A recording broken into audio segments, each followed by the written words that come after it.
Commander Vex'tar of the Galactic Survey Corps had always prided himself on thorough research.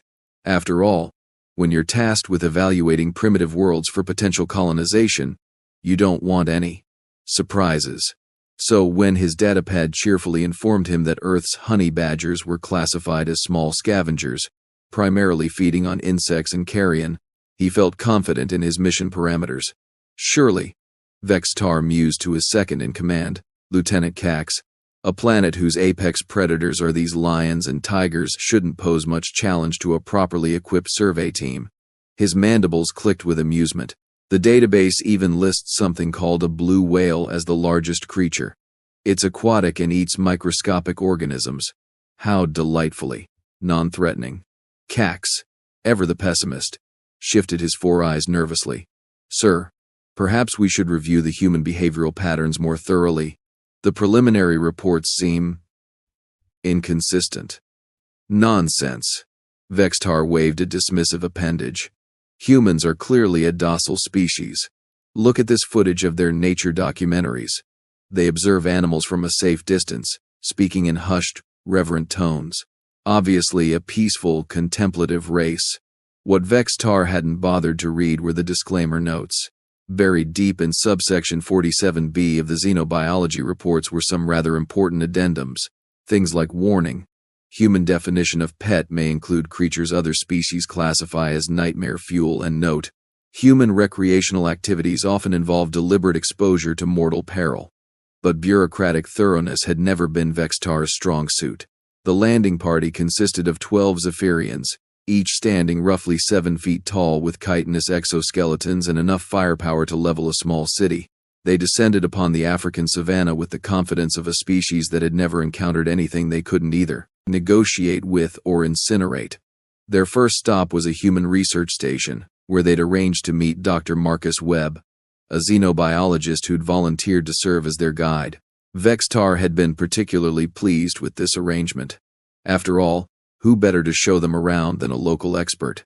Dr. Webb turned out to be a surprisingly small human, barely reaching Vex'tar's shoulder, with sun-weathered skin and eyes that held an unsettling gleam of amusement. He greeted the aliens with enthusiasm that seemed excessive.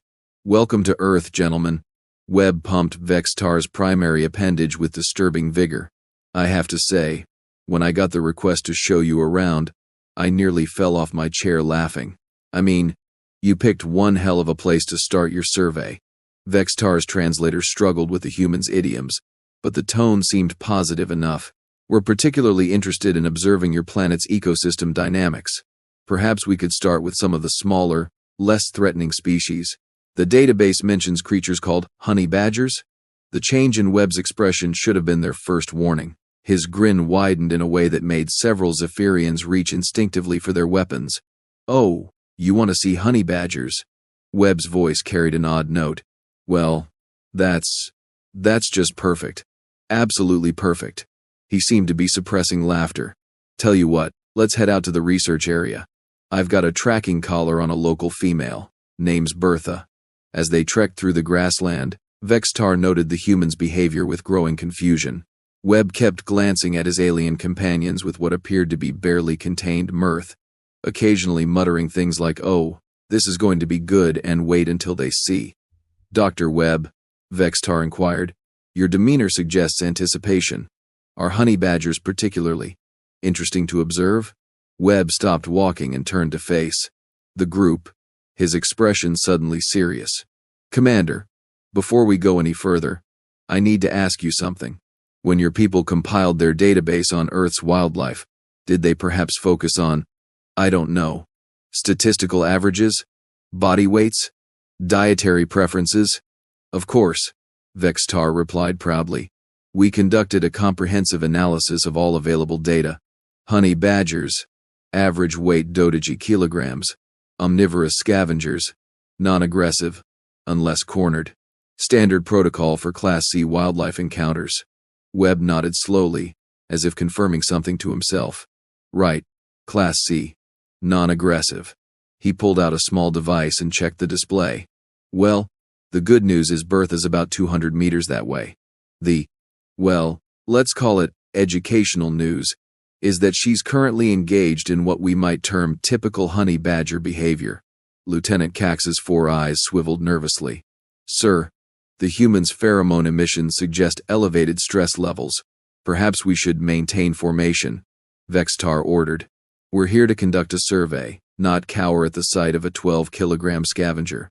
They crested a small hill, and Vex'tar raised his optical enhancers to locate their target. What he saw in the distance appeared to be a black and white creature, roughly the size described in the database. It was moving with purpose across the landscape, and seemed to be digging? Ah, there she is, Webb said, his voice carrying that same odd tone. Bertha's having lunch. Vex'tar adjusted his magnification and focused on the honey badger's activities. The creature appeared to be excavating something from the ground with remarkable efficiency. Dirt and debris flew in all directions as it worked. Fascinating, Vex'tar observed. The excavation technique suggests highly developed motor skills for such a primitive. His commentary was interrupted by movement in his peripheral vision. Something large and agitated was approaching the ride. Honey badger from the left. Vex'tar swung his enhancers toward the new arrival and felt his mandibles lock in surprise. It was a hyena. A very large, very angry hyena, and it was clearly intent on claiming whatever Bertha had discovered. Oh, Webb said conversationally. Here we go. The hyena, easily 3 times the honey badger's size, approached with the confident swagger of an apex predator asserting dominance. It issued what Vex'tar's translator interpreted as aggressive vocalizations, clearly demanding the smaller creature yield its prize. Bertha looked up from her digging. What happened next would later require extensive therapy for half of Vex'tar's crew. The honey badger didn't retreat. It didn't attempt to negotiate. It didn't even pause to assess the threat level of its opponent. Instead, it emitted what Vex'tar's translator could only render as something unprintable, and launched itself directly at the hyena's face. Sweet merciful void, Lieutenant Cax whispered. The hyena, clearly not expecting this response, tried to back away. This proved to be a tactical error. Bertha latched onto the predator's muzzle with her jaws and began what Webb helpfully described as the spinning technique. The hyena, now thoroughly panicked, attempted to shake off its diminutive attacker. Bertha responded by repositioning her grip and doubling down on her assault. The sounds emanating from both animals defied translation, though Vex'tar was fairly certain several of them violated multiple interspecies communication protocols. Dr. Webb, Vex'tar's voice cracked slightly. Your database entry described honey badgers as non-aggressive unless cornered. This creature was not cornered. Oh, that's because you're thinking about cornered in the traditional sense, Webb replied, settling down on a convenient rock to watch the show. See, honey badgers don't really recognize the concept of cornered. To them, the entire universe is basically one big corner, and everything else is just asking for trouble. The hyena finally managed to dislodge Bertha by rolling repeatedly and retreating several meters. It stood there, panting and bleeding, clearly reassessing its life choices. Bertha calmly returned to her excavation, as if nothing had happened. Remarkable, breathed Dr. Yith, the expedition's xenobiologist. The creature's aggression levels are completely inconsistent with its size classification. It's as if it's operating under entirely different behavioral parameters than the rest of the planetary ecosystem. Oh, you haven't seen anything yet, Webb said cheerfully. Watch what happens when she finds what she's looking for. As if on cue, Bertha's digging struck something of interest. She began excavating with renewed vigor, and within moments had unearthed what appeared to be a burrow entrance. Excellent, Vex'tar said, raising his enhancers again. Now we'll observe typical scavenging behavior as she extracts whatever carrion is hers. His words died as something emerged from the burrow. Something large, agitated, and decidedly not carrion. It was a cobra. Specifically, it was a very large, very venomous, very angry cobra that had been rudely awakened from what was presumably a pleasant afternoon nap. The serpent reared up, hood flared, fangs bared, presenting what any rational creature would recognize as a clear back off or die horribly message. Bertha looked at the cobra with what could only be described as professional interest. Nope, said Lieutenant Cax. Absolutely not. Sir, I'm recommending immediate tactical withdrawal. Hold position, Vex'tar ordered, though his own voice carried significantly less confidence than before. Surely even this creature won't engage a venomous predator of that size. Webb's laughter echoed across the savannah. Oh, Commander, you really don't understand, do you? That Cobra just made the classic mistake. What mistake? Vex'tar demanded. It existed in the same general area as a honey badger. What followed could only be described as a masterclass in violence. The Cobra struck with lightning speed, its fangs sinking deep into Bertha's hide. Venom that could drop an elephant in minutes pumped directly into the honey badger's bloodstream. Bertha paused for approximately 3 seconds, as if considering this development. Then she grabbed the Cobra behind its head and began what Webb described as lunch preparation. Impossible! Dr. Yith shrieked, his scientific composure finally cracking. The venom load from that bite should have caused immediate cardiovascular collapse. No creature that size could survive that concentration of toxins. Well, Webb said, consulting his notes, honey badgers have evolved a rather interesting adaptation. See, they're basically immune to most venoms, cobras, vipers, whatever. They've been dealing with this kind of thing for millions of years. He paused thoughtfully. Also, they're too angry to die. Too angry to die? Vex'tar repeated weakly. It's not a scientific term, Webb admitted, but it's surprisingly accurate. Bertha finished dispatching the Cobra and began her meal with obvious satisfaction. The entire encounter, from initial excavation to final consumption, had taken less than 10 minutes. The Zephyrian survey team stood in stunned silence. Gentlemen, Webb said, rising from his rock and dusting off his pants, welcome to Earth. Population. Roughly 8 billion humans, several million species of regular wildlife, and an unknown number of creatures that make honey badgers look like house pets. He grinned at their expressions. Did I mention we keep some of the honey badgers in zoos? For fun? Commander Vex'tar felt something fundamental shift in his understanding of the universe. Dr. Webb, I'm beginning to suspect your species may have deliberately understated certain aspects of your planet's character. Oh, not at all, Webb replied innocently. We answered all your questions completely honestly. You asked about average weights, dietary preferences, standard behaviors. We provided exactly that information. His grin widened. You just didn't ask the right questions. Such as, well, for starters, you might have asked about maximum aggression thresholds, or whether our small scavengers have ever been observed attacking creatures 50 times their size, or whether humans have ever been forced to relocate entire research stations because a honey badger decided it liked the area. Lieutenant Cax's 4 eyes were now rotating independently, in what appeared to be a stress response. Sir, if this is what they classify as a small scavenger, what exactly constitutes a predator on this planet? Webb's expression grew thoughtful.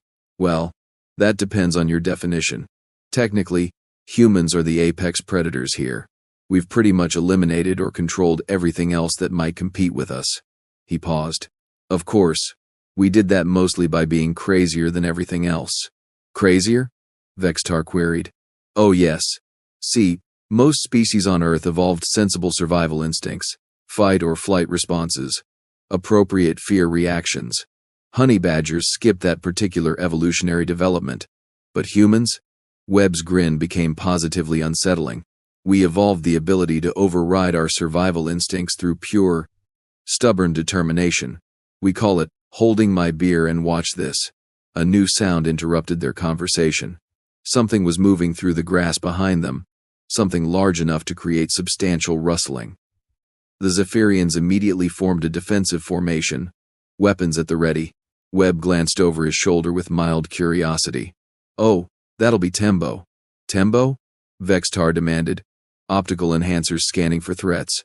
Local elephant, big male, probably about 6 tons. Bertha's activities must have disturbed his afternoon routine. Webb seemed entirely unconcerned by this development. He's probably coming to investigate. 6 tons.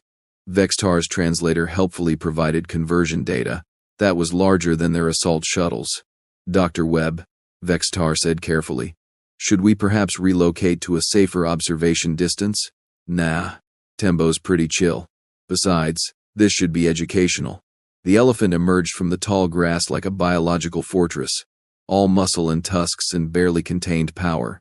It surveyed the area with intelligent eyes, taking in the alien visitors and the human guide with apparent curiosity. Then, it noticed Bertha. The honey badger looked up from her Cobra meal, assessed the new arrival, and returned to eating with obvious disinterest. Tembo, displaying the kind of wisdom that had allowed his species to survive for millions of years, gave Bertha a respectfully wide berth and continued on his way. Outstanding, Webb observed. Even Tembo knows better than to mess with a honey badger during lunch. Dr. Yith's scientific mind finally reasserted itself. Dr. Webb, this behavioral dynamic suggests a significantly more complex ecosystem than our preliminary surveys indicated. Are there other species that exhibit similar, anomalous aggression patterns? Webb considered this question with the air of someone choosing between particularly entertaining options. Well, there's the mantis shrimp. They punch with the force of a bullet and see colors we don't have names for. And the wolverines are basically honey badgers with better PR. Oh, and the cassowaries, we call them murder turkeys.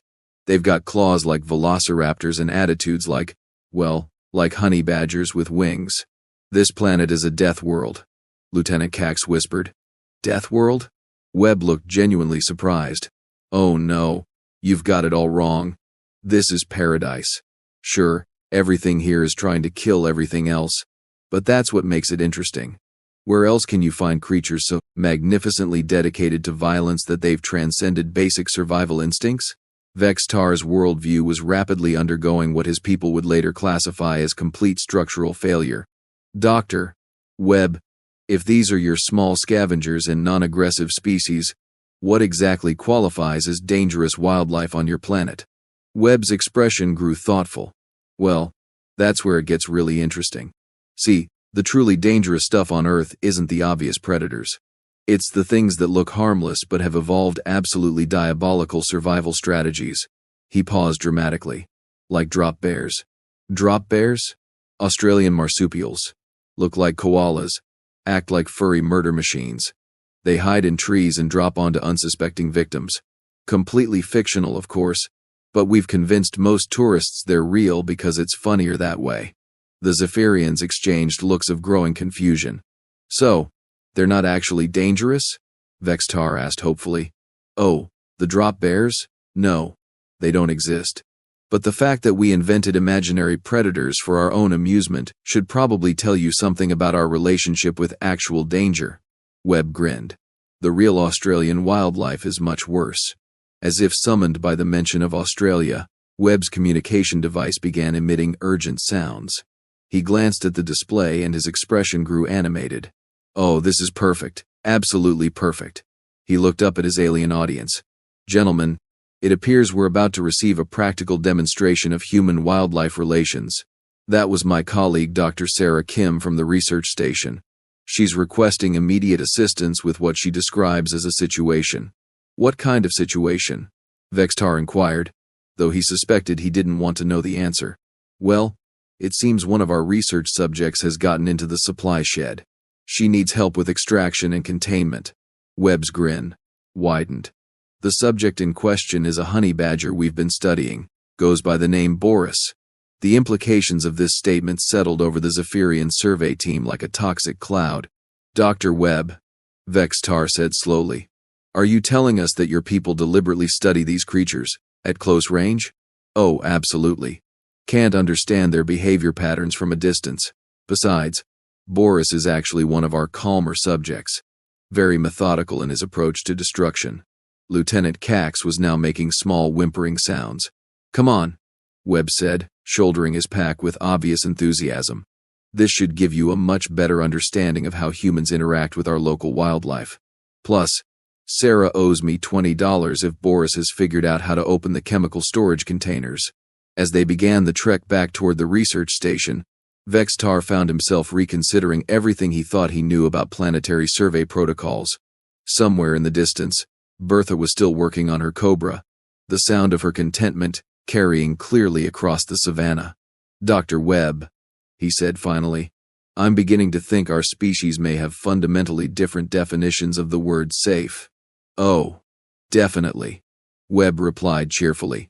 But that's what makes life interesting, don't you think? The research station appeared peaceful from the outside. Solar panels gleamed in the afternoon sun, equipment hummed quietly, and everything looked exactly like what Vex'tar expected from a primitive scientific outpost. This illusion of normalcy lasted approximately 30 seconds. The first sign of trouble was the barricaded main entrance. Not locked, not secured, barricaded.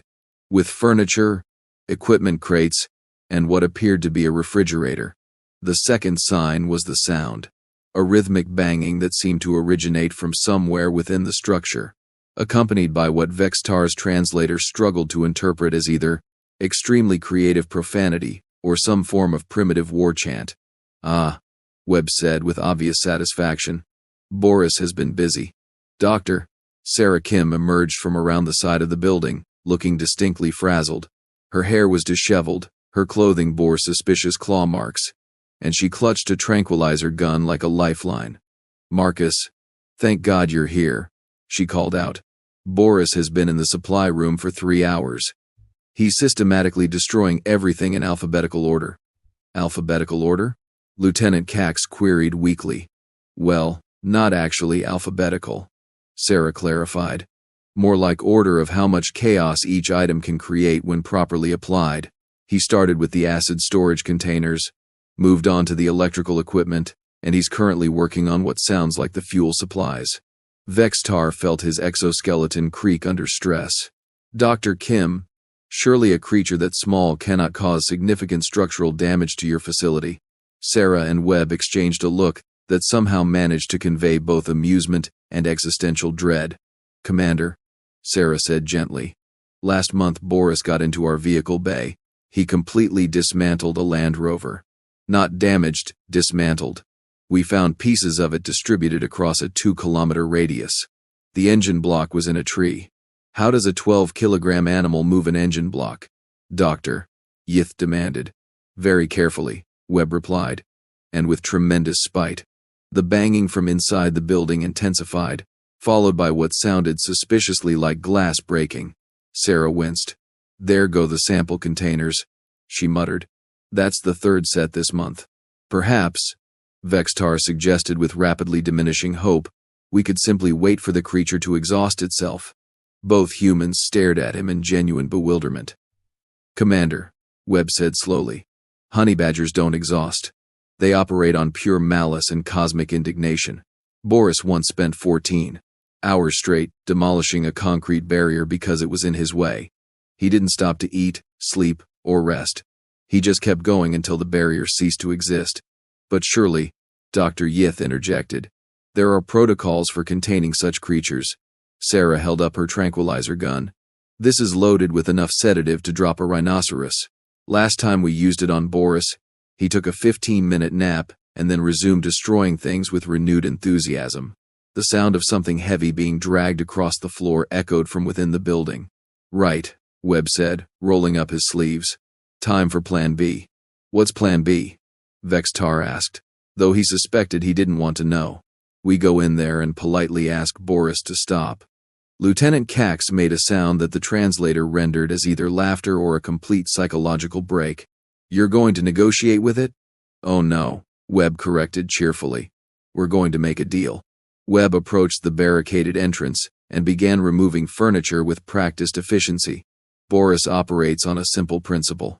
He wants to explore, investigate, and generally interact with his environment in the most destructive way possible, so we give him something more interesting to destroy. "Such as?" Vex'tar inquired. Webb produced a large metal box from his pack. "Puzzle box. Custom designed for honey badger enrichment. It's filled with his favorite snacks and contains 17 different locking mechanisms, 3 false compartments, and enough mechanical complexity to keep him occupied for hours." He placed the box near the now unbarricaded entrance and stepped back. "The key is making him think he's getting away with something." Webb cleared his throat and raised his voice. "Well, Sarah, I guess we'll just have to leave this super secure container right here while we go check on the other research subjects.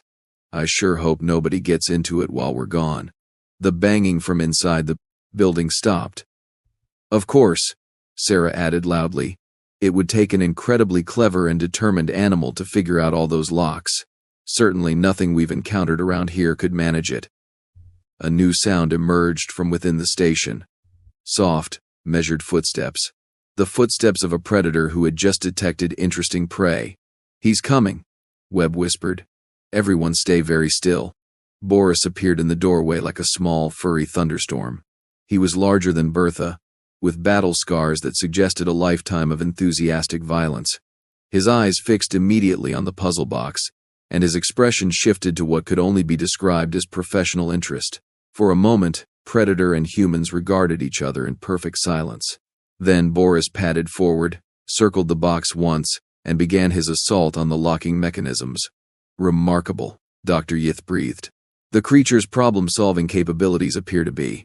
His commentary was cut short as Boris solved the first 3 locks in rapid succession, his claws working with surgical precision. "How long did you say this would keep him occupied?" Vex'tar asked. Webb checked his chronometer. "Well, the manufacturer guaranteed a minimum of 4 hours for most animals. Of course, they'd never tested it on a honey badger." Boris had now overcome 7 of the 17 locks and was showing no signs of slowing down. "Perhaps we should relocate to a safer observation distance?" Lieutenant Cax suggested. "Actually," Sarah said thoughtfully, "this might be a good opportunity to show you something else. Follow me." She led them around the building to what appeared to be an observation deck overlooking a large fenced enclosure. The enclosure contained various enrichment items, climbing structures, and what looked suspiciously like the remains of several vehicles. "This is our main research facility," Sarah explained. "We use it to study honey badger behavioral patterns in a controlled environment." "Where are the subjects?" Dr. Yith inquired.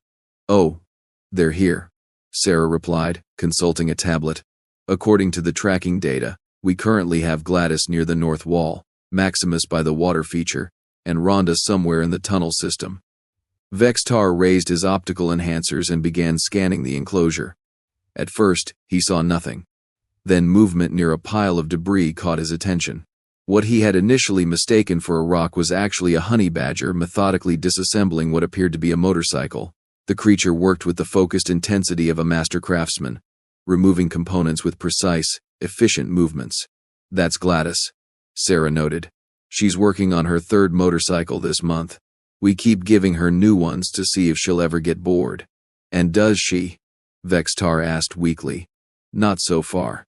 If anything, she's getting more creative. Last week, she figured out how to use the kickstand as a lever to access the fuel tank more efficiently." A splash from the water feature drew their attention to another area of the enclosure.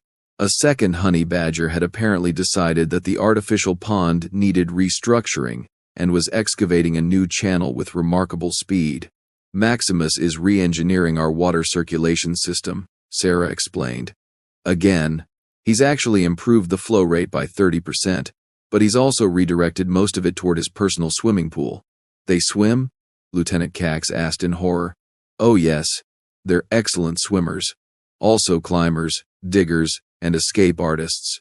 We've had to upgrade the enclosure barriers 6 times." As if summoned by this comment, a 3rd honey badger emerged from what appeared to be a completely solid section of wall. The creature surveyed its domain with obvious satisfaction before disappearing back into the tunnel system. "Rhonda's working on the subway," Webb noted. "She's excavated approximately 2 kilometers of tunnels under the facility. We've stopped trying to map them." The sound of triumphant chittering from behind them announced Boris's success with the puzzle box. The honey badger had overcome all 17 locks in under 20 minutes and was now enjoying his reward.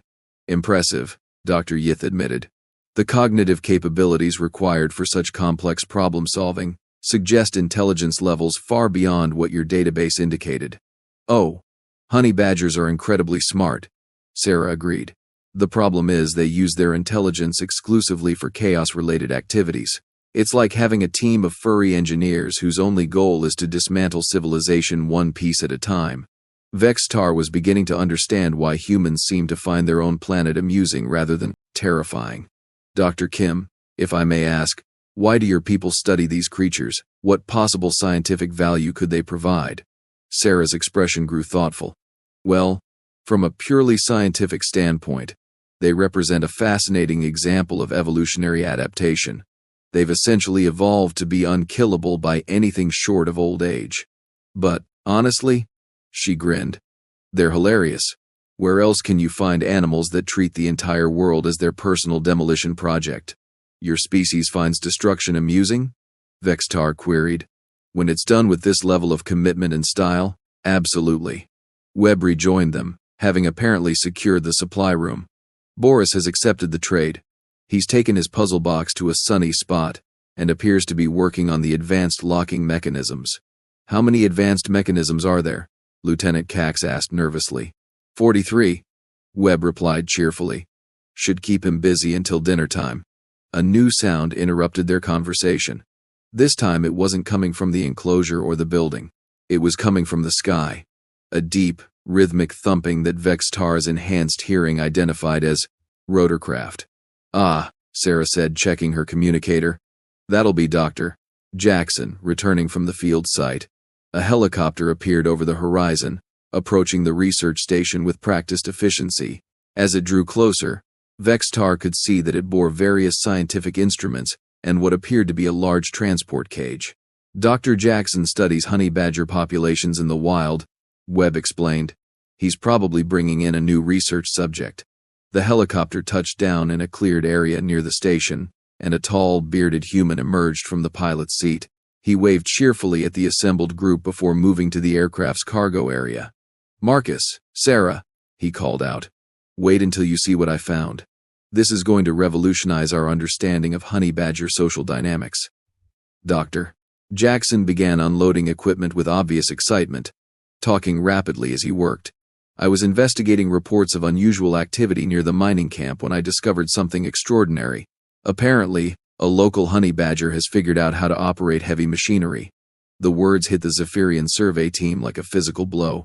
Operate machinery, Vex'tar repeated faintly. Small machinery, mind you, Jackson clarified, as if this made it better. Just a compact excavator. But the implications are staggering. Tool use among honey badgers could represent a significant evolutionary development. Webb and Sarah exchanged glances. Tom, Sarah said carefully, please tell me you didn't bring the excavator back with you. Jackson's expression grew sheepish. Well, not the entire excavator. Just the subject. Her name's Bulldozer Betty, and she's currently in the transport cage. The transport cage in question was vibrating. She's been unusually active during the flight, Jackson continued. I think she's excited about her new environment. The vibrating intensified, accompanied by sounds that defied translation. Tom, Webb said slowly. Exactly how secure is that cage? Military grade, Jackson replied confidently. Rated for creatures up to. His words were interrupted by the sound of metal giving way. Not bending or straining, giving way. With a finality that suggested the structural integrity of the cage had been more of a suggestion than a requirement. Bulldozer Betty emerged from the wreckage like a furry force of nature. She was noticeably larger than the other honey badgers, with arms that seemed disproportionately muscular, and an expression that suggested she had been personally offended by the concept of confinement. She surveyed her new surroundings with obvious approval, then fixed her gaze on the research station's vehicle bay. Oh no, Sarah whispered. Betty trotted toward the vehicles with the purposeful stride of someone who had work to do. The humans and aliens watched in fascinated horror as she began her inspection of the available machinery. She's evaluating them, Dr. Yith observed with scientific detachment. Look at her movement patterns. She's assessing each vehicle's mechanical complexity. Betty had moved past the utility vehicles and was now examining a large truck with obvious interest. She circled it twice, paying particular attention to the controls visible through the open cab door. Someone should stop her, Lieutenant Cax suggested weakly. Stop her how? Webb asked reasonably. She's already proven that physical barriers are more of a minor inconvenience than an actual obstacle. Betty had apparently made her selection. She scrambled up into the truck's cab with surprising agility and began what appeared to be a systematic exploration of the control systems. Fascinating, Jackson murmured, pulling out his recording equipment. She's demonstrating clear understanding of cause and effect relationships with mechanical interfaces. The truck's engine roared to life. She started it, Dr. Yith said in wonder. A honey badger just started a motor vehicle. Betty's head appeared above the dashboard, and for a moment she seemed to be studying the landscape beyond the windshield. Then the truck lurched forward. "She's driving," Vex'tar said in a voice completely devoid of emotion. "A 12-kilogram carnivore is operating a 2-ton vehicle." The truck began moving in what could charitably be described as a controlled manner. Betty had apparently figured out the basic principles of steering, though her understanding of speed regulation appeared to be limited to faster and much faster. "Where is she going?" Sarah demanded. Webb consulted his tracking equipment. "Based on her trajectory, I'd say she's heading toward the main road." The implications of this statement settled over the group like a toxic cloud. "Dr. Jackson," Vex'tar said with supernatural calm, "are there other human settlements in that direction?" Jackson nodded absently, still recording. "The mining camp is about 15 kilometers north, population roughly 200. And they're unaware that a honey badger is currently driving toward them in a stolen truck." "Well, technically it's not stolen," Jackson pointed out. "It's more like unauthorized borrowing for research purposes." The truck disappeared over a hill, leaving behind only a cloud of dust and the sound of an engine being operated with tremendous enthusiasm. "Right," Webb said after a moment of stunned silence. "I should probably call ahead and warn them." He pulled out his communicator and dialed a number. After a brief wait, someone answered. "Hi, Mike. It's Marcus Webb from the research station. Listen, we've got a situation developing, and you might want to evacuate the heavy equipment yard." He paused. "What do you mean, why?" "Well, one of our research subjects has just acquired a truck and appears to be heading your way." The voice on the other end of the line rose in volume and pitch. "No, Mike, I'm completely serious. You need to secure anything that looks mechanically interesting and get your people to a safe distance." Another pause. "Or, because honey badgers have just entered the Iron Age, and your mining camp is about to become ground zero for the Industrial Revolution." Webb ended the call and turned to face his audience. "Well, gentlemen, I hope this has been educational. You've now witnessed the next phase of honey badger evolution: tool use, mechanical aptitude, and mobile destruction capabilities." Commander Vex'tar sat down heavily on a convenient rock.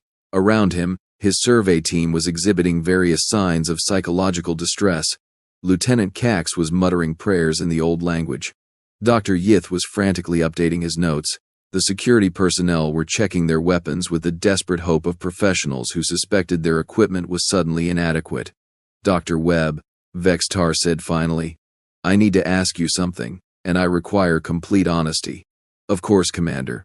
Are honey badgers representative of Earth's wildlife, or are they an anomaly?" Webb considered this question with the gravity it deserved. "Well, they're definitely at the extreme end of the spectrum. Most of our animals are considerably less ambitious in their approach to environmental interaction." "I see." Vex'tar felt a small spark of hope. "Of course," Webb continued, "there are a few species that are arguably worse." The spark died. "Worse how?" "Well, there's the octopus. They're basically underwater honey badgers with 8 arms and the ability to change color. Plus, they can solve puzzles, open jars, and escape from supposedly secure containers. One of them once disassembled an entire aquarium from the inside." Dr. Yith looked up from his notes. "And the humans' response to this was, we built better aquariums and gave them more challenging puzzles. For science, naturally," Vex'tar said weakly. The sound of distant explosions echoed across the landscape, followed by what sounded suspiciously like cheering. "Ah," Jackson said, consulting his instruments. "Betty has reached the mining camp. Based on the seismic readings, she's found the explosive storage." "Is that going to be a problem?" Lieutenant Cax asked. The 3 humans exchanged glances. "Probably not," Sarah said eventually. "Honey badgers are actually quite careful with explosives. They seem to understand the basic safety principles." "That's reassuring," Vex'tar said. "Of course, their definition of safety is somewhat different from ours," Webb added. "They tend to focus on making sure they're not in the immediate blast radius when things go off." Another series of explosions rolled across the landscape, these ones significantly larger than the first. "She's learning," Jackson observed with obvious pride. "The blast patterns suggest she's experimenting with different detonation sequences." Commander Vex'tar rose from his rock with a slow, Deliberate movements of someone whose worldview had been systematically demolished and rebuilt several times in the span of a few hours. Dr. Webb, I believe our survey is complete. Already. But you haven't seen the urban environments yet, or the ocean ecosystems. Did you know we have mammals that echolocate and fish that generate electricity? I'm sure your planet contains many more fascinating examples of evolutionary excess, Vex'tar replied. However, my team has gathered sufficient data for our preliminary report. What will you recommend? Sarah asked curiously. Vex'tar considered his response carefully. I will recommend that this planet be classified as a preservation zone under the Galactic Wildlife Protection Act. Any species capable of producing creatures that treat the laws of physics as gentle suggestions clearly deserves protected status. And colonization rights? Webb inquired. Absolutely denied. Forever. Possibly longer. Vex'tar began walking toward their landing craft. I will also recommend that all future contact with this system be limited to remote observation from a minimum safe distance of at least 50 light-years. That seems excessive, Jackson called after him. Vex'tar paused and turned back to face the humans. Dr.